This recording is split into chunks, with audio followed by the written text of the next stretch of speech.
Jadi, ketika gue sedang pulang dari kantor ya kan, dan pengennya istirahat sambil scroll Facebook, sambil lihat apa yang asik kan di Facebook gitu kan. Taunya hal pertama yang gue lihat di beranda gue, justru drama yang amat membuat gue agak terheran-heran dan membuat jadi tanda tanya di pikiran gue nih. Yaitu tiba-tiba muncul dan rame banget soal seruan boykot Trans 7. Dan sebenarnya, what's wrong with this Trans 7 nih bro? Padahal TV Trans 7 ini salah satu saluran pemersatu emak-emak di jaga raya tanah air kita loh ini. Dan ya, setelah gue melihat berita yang cukup panas ini, akhirnya, tanpa pikir panjang, gue langsung ganti baju, masak air, dan membuat segelas kopi ABC Mocha. Oh iya, BTW ini nggak disponsorin ya. Jadi, setelah kopi gue sudah jadi, akhirnya gue bacalah berita ini, yang kayaknya bakalan jadi drama baru nih di warga Facebook.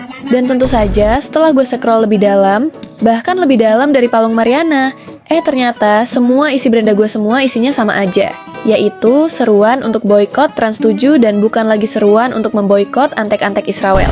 Nah, jadi singkat ceritanya, setelah gue mencari tahu konteks dan membaca lebih lanjut lagi soal drama ini, akhirnya gue nemulah konteks sebenarnya dari drama boykot Trans 7 ini, yaitu di mana Trans 7 sempat nayangin sebuah berita yang ngebahas kehidupan di salah satu pondok pesantren. Nah, jadi program tayangan tersebut bernama Expose Uncensored di Trans 7 yang menyorot pondok pesantren dan salah satu kiai pada 13 Oktober kemarin.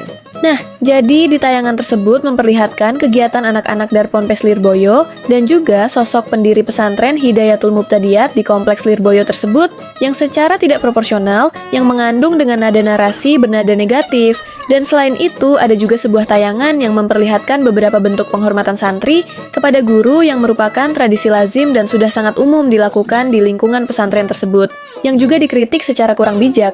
Dan ya, pada akhirnya, tayangan tersebut akhirnya memicu kontroversi dan menciptakan kegaduhan di media sosial.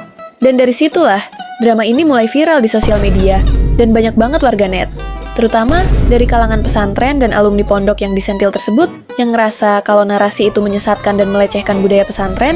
Dan selain itu, juga ada berbagai ragam reaksi penolakan terhadap tayangan tersebut yang juga bergulir di media sosial hingga menjadi trending di Twitter dengan seruan hashtag boykot Trans 7. Dan di lain sisi juga, dari drama ini malah memunculkan sebuah pro kontra di kalangan warga sosial media kita, kalau ada juga yang membela dan membenarkan narasi yang ada di tayangan di Trans 7 tersebut. Dan di lain sisi juga, kalau tayangan yang ada di Trans 7 tersebut sangat tidak benar dan sangat disayangkan hal tersebut terjadi. Dan endingnya, dari pihak Trans 7 pun, pada akhirnya telah melakukan klarifikasi soal tayangan yang membuat para alumni Pondok Pesantren Lirboyo marah dengan tayangan tersebut, kalau mereka lalai dan meminta maaf akan kejadian hal tersebut. Ya intinya sih, pro kontra di dalam drama ini nggak bisa dihindarin.